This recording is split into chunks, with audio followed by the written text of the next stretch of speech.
সেই কবিতাটি এখন নিজ কণ্ঠে আবৃত্তি করছি। কবিতাটির নাম আমার প্রিয় অধ্যাপক হুমায়ুন আজাদ।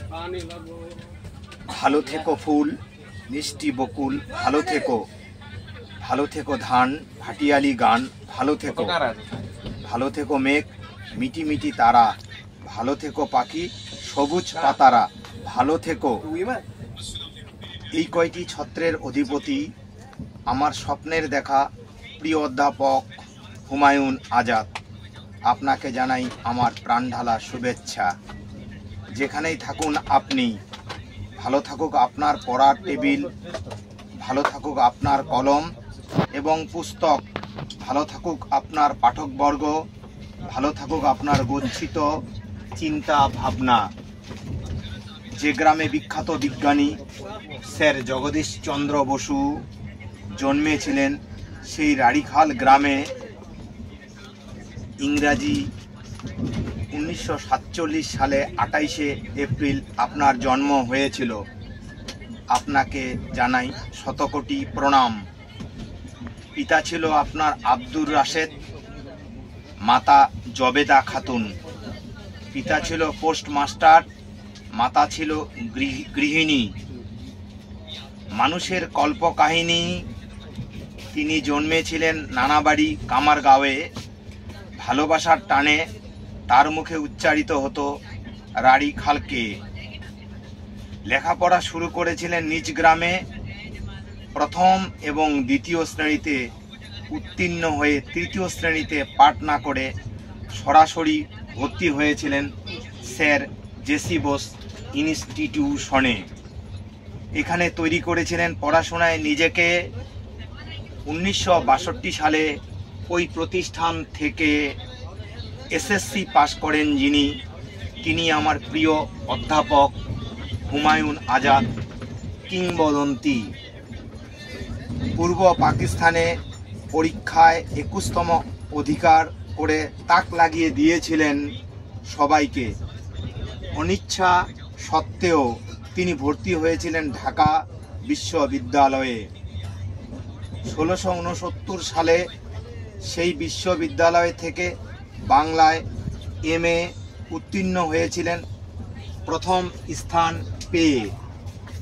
তিনি আমার প্রিয় অধ্যাপক হুমায়ুন আজাদ সবার সেরা। তিনি আমার প্রিয় অধ্যাপক হুমায়ুন আজাদ সবার সেরা। কর্মজীবন শুরু করেন তিনি চট্টগ্রাম সরকারি মহাবিদ্যালয়ে শিক্ষক হিসাবে। 1970 সালে প্রভাষক পদ গ্রহণ করেন চট্টগ্রাম বিশ্ববিদ্যালয়ে। কমনওয়েলথ বৃত্তি গ্রহণ করে পিএইচডি ডিগ্রির জন্য চলে যান তিনি এডিনবরা বিশ্ববিদ্যালয়ে।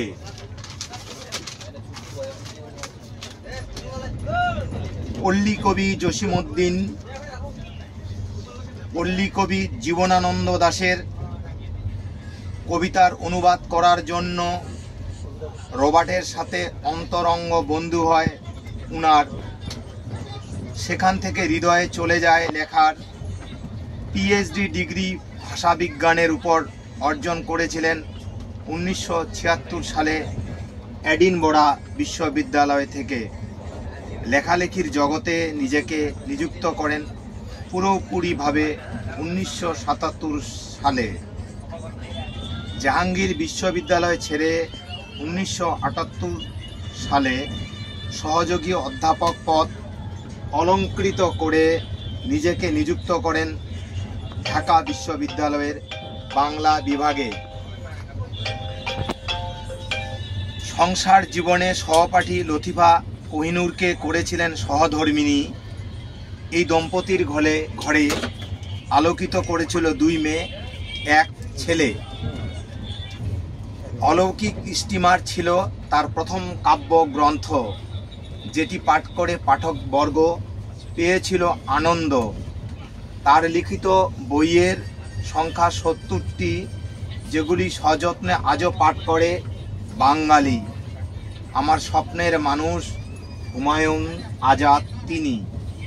ভাষাবিজ্ঞানেও মেলেছিলেন ডানা, রেখে গেছেন প্রচুর পুস্তকের মেলা, নানা রকম পুরস্কারে তিনি হয়েছেন পুরস্কৃত।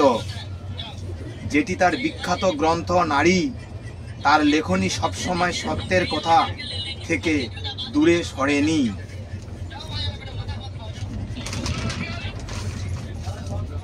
সবাইকে নিয়ে একসাথে থাকা একটাই ছিল তার ভালোবাসার মন্ত্র। এই মহান ব্যক্তি আমাদের ছেড়ে চলে গেছেন 2004 সালের 12ই আগস্ট জার্মানিতে। ভালো থেকো সকাল, ভালো থেকো দুপুর, ভালো থাকুন আপনারা। এই ছোট কলমে বর্ণনা করলাম অনেক কথা, ক্ষমা করে দিবেন আমাকে, এটা করি সবার কাছে প্রত্যাশা। ধন্যবাদ।